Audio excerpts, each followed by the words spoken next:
अपने वो नहीं जो तस्वीर में आपका साथ देते हैं, जबकि अपने वो होते हैं जो तकलीफ़ में आपका साथ देते हैं। जी हाँ दोस्तों, मैं राहुल कुमार यादव अपने यूट्यूब चैनल में आपका स्वागत करता हूँ।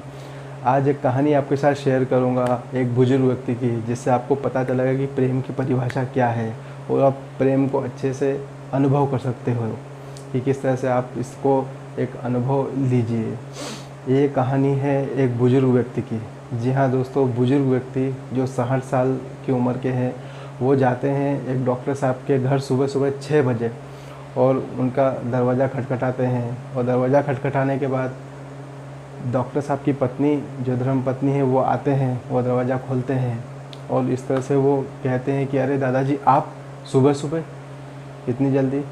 तो वो बुजुर्ग व्यक्ति कहते हैं कि मेरे अंगूठे में इस तरह से टाँके लगे हुए हैं और उनको मैं मतलब निकलवाने आया हूँ डॉक्टर साहब से, और मुझे सुबह 8 साढ़े 8 बजे कहीं ना कहीं जाना है, इसलिए मुझे जल्दी आना पड़ा। इसके लिए मैं माफ़ी चाहता हूँ। तो वो इस तरह से कहते हैं और जो उनकी धर्मपत्नी होती है डॉक्टर साहब की, वो उनको अंदर ला के बिठाती है, डॉक्टर साहब को इन्फॉर्म करती है। डॉक्टर साहब बाहर आते हैं और वो समझ जाते हैं कि ये दादाजी तो वही है जो अपने पड़ोस वाली गली में रहते हैं। तो इस तरह से डॉक्टर साहब आते हैं और पूछते हैं, अरे दादाजी क्या हालचाल है? और वो अपने हालचाल बताते हैं। बोले क्या हुआ? तो बोले ये अंगूठे में मुझे ये टाँके निकलवाने थे, इसलिए मैं आया था और मुझे सुबह जल्दी 8:30 बजे जाना है, इसलिए मुझे जल्दी आपके यहाँ आना पड़ा, आपको कष्ट देना पड़ा। तो डॉक्टर साहब बड़े ही दयालु प्रवृत्ति के आदमी थे, बड़े ही अच्छे प्रवृत्ति, मतलब उनकी मतलब बहुत अच्छा नेचर था। तो उन्होंने उनका ट्रीटमेंट किया और बोला कि आपका घाव तो भर गया है, कोई दिक्कत नहीं है, बहुत अच्छा है, लेकिन तो भी मैं पट्टी कर देता हूँ, तो उससे आपका दिक्कत नहीं होगी। तो वो पट्टी कर देते हैं और फिर बड़े दयालु प्रवृत्ति के हैं डॉक्टर साहब। तो पूछते हैं कि आपको कहाँ जाना है, कि देर तो नहीं हो? नहीं तो मैं आपको छोड़ देता हूँ, मैं आपको ड्रॉप कर देता हूँ। तो उसमें वो बुजुर्ग व्यक्ति कहते कि नहीं, अभी नहीं, अभी तो मैं मेरे घर जाऊंगा, नाश्ता बनाऊंगा, उसके बाद फिर मुझे 9 बजे कहीं ना कहीं पहुंचना है, 8:30 बजे पहुंचना है। तो इस तरह से बात होती है और धीरे से फिर वो डॉक्टर साहब का धन्यवाद करके जाने ही लगते हैं और जाने लगते हैं। उसमें डॉक्टर साहब की धर्मपत्नी अंदर से आती है और कहती है कि अरे दादाजी, नाश्ता कर लीजिए, आप जा रहे हैं तो। इस तरह से वो दादाजी को टोकते हैं कि आप नाश्ता कर लीजिए, नाश्ता करके आप जाइए। उस पर दादाजी कहते हैं कि अरे बहन, मैं तो नाश्ता कर लूँगा, लेकिन उसे नाश्ता कौन कराएगा? जी हाँ, इस तरह के वर्ड्स उनके होते हैं कि उसे नाश्ता कौन कराएगा। तो डॉक्टर साहब इस बात पर पूछते हैं कि उसे तो कौन? तो वो कहते हैं कि मेरी धर्मपत्नी। वो बुजुर्ग व्यक्ति कहते हैं कि मेरी धर्मपत्नी, उनको नाश्ता कौन कराएगा? तो बोले आपको 8:30 बजे वहीं जाना था? तो बोले हाँ। तो बोले कहाँ रहते हैं, कौन है वो? तो वो इस तरह से बताते हैं कि मेरी धर्मपत्नी जो कि आज अब अस्वस्थ है, उन्होंने मेरे बहुत साथ दिया, लेकिन आज वो अस्वस्थ है, आज वो बीमार है और नर्सिंग होम में भर्ती है पिछले 5 सालों से। जी हाँ दोस्तों, पिछले 5 सालों से वो नर्सिंग होम में भर्ती है। उनको एल्जाइमर की बीमारी है और वो उनकी याददाश्त खो चुकी हैं। पिछले 5 साल से एल्जाइमर की एक बीमारी है, इसलिए वो मतलब वहाँ पे भर्ती है।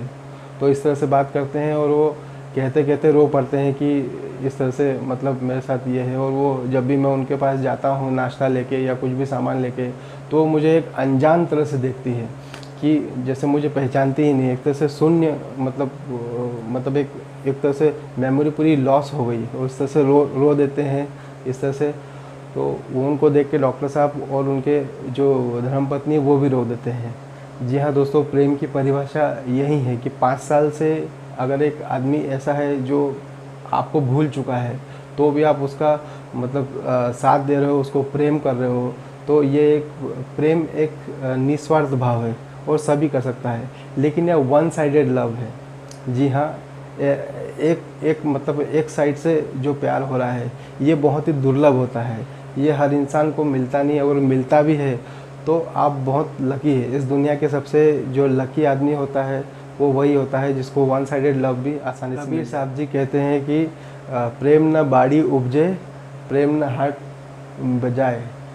मतलब प्रेम को आप खरीद नहीं सकते, आप उसको एक अनुभव कर सकते हैं अच्छे से।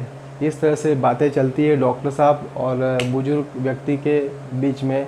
तो फिर वो उनसे पूछते हैं कि अगर ऐसा है तो फिर 5 साल से आप, इतना आपकी उम्र हो गई तो आप तो थक जाते होंगे इस तरह से, मतलब रोज़ाना 5 साल से इस तरह से कर रहे हैं। तो वो बोलते हैं कि नहीं, मैं वहाँ जाता हूँ तो मैं उनको अच्छे करने के भाव से जाता हूँ, उनके लिए नाश्ता बना के लेके जाता हूँ, क्योंकि उन्होंने बहुत मेरी सेवा की है। लेकिन आज वो जब बीमार है इसलिए मुझे उनकी सेवा करनी पड़ती है, और मैं इसको मतलब एक भाव से जाता हूँ तो मुझे अच्छा लगता है। उनके साथ नाश्ता करता हूँ, उनको अपने हाथ से नाश्ता कराता हूँ, चाय पिलाता हूँ, तो बहुत एक अच्छा अनुभव होता है।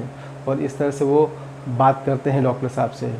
लेकिन डॉक्टर साहब फिर टोकते हैं कि आपको तो वो जानते ही नहीं है, न पहचानते हैं न देखते हैं, तो इसलिए आप मतलब इतना क्यों कर रहे हैं 5 साल से, जब आपको जानते ही नहीं, पहचानते ही नहीं, आपको कुछ भाव नहीं करते।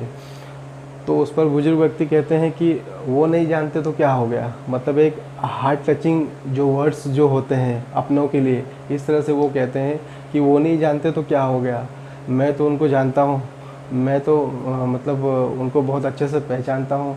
तो इस तरह से जो भाव उनके थे उनकी धर्मपत्नी के प्रति उस बुजुर्ग व्यक्ति के, ये आपको एक प्रेम की जो एक अनुभव होगा वो आपको बताएंगे कि वन साइडेड लव जो होता है, एक पक्षीय प्यार, एक पक्षीय प्रेम जो होता है, ये इसकी परिभाषा आपको दिखाता है। और अगर आपको जीवन जो आपका निकल रहा है, अगर आपको उसमें लगता है कि आपको ऐसा कोई जोड़ा नहीं मिलता, अगर आपको ऐसा प्रेम का अनुभव नहीं होता, तो आप सीधे भगवान श्री कृष्ण से या भगवान राम से, जो आपके इष्ट देव है, उनसे आप प्रेम का कनेक्शन, उनकी आप कथाएं सुनते रहें, तो उसमें आपको एक अनुभव मिल जाएगा इसका कि प्रेम का असली रूप क्या है। क्योंकि ये बहुत कम लोगों को मिलता है कि जिस तरह से वन साइडेड लव आपको मिले, या आप मिलते हैं तो आप दुनिया के सबसे लकी इंसान हैं।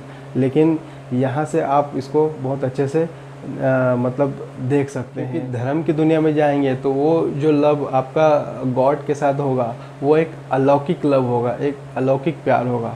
और उस अलौकिक प्यार में आपको ये अनुभव होगा कि जो भी आपकी कमियां रही पूरे जीवन भर जीने में, या जो कमियां आ रही है, वो धीरे धीरे आप वहाँ से अनुभव करते रहेंगे। जो लौकिक प्रेम से नहीं मिला वो आपको अलौकिक प्रेम से मिल जाएगा।